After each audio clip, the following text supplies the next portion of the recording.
channel videa, tohle bude taková informačka, vyjde nová série ze hry Farming Simulator 2015.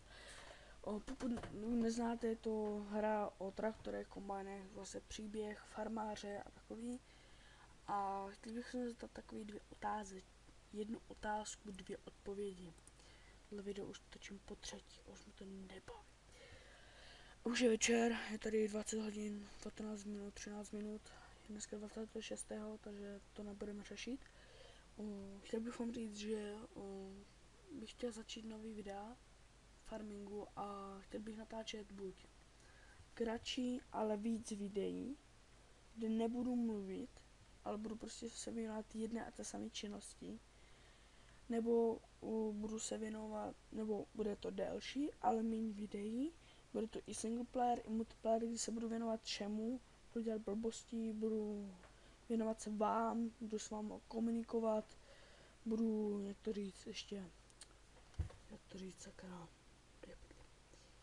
budu dělat server, tam budou chodit lidi, multiplayer, bude to zabezpečený, budu si vybrat určitě lidi podle určitého věku takový. A pokud máte možnost první, kratší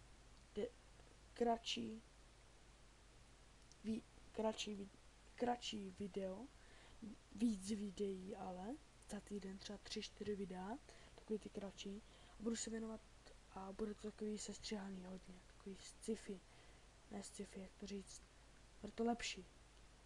A nebo delší videa, méně videí, 1-2 video a příběhový nebo zážnější, jakože budu na vás mluvit, budu se odpovědět na ask, takový, takže máte na výběr a bych byl rád, kdybyste mi odpověděli do komentářů, to je dole, a byl bych rád, kdybyste mi dali like, či odběr, pokud nemáte na tomhle kanálu, nebo subscribe, a já se s vámi loučím a napište mi prosím vás odpověď 1 nebo 2. Takže čau, piu.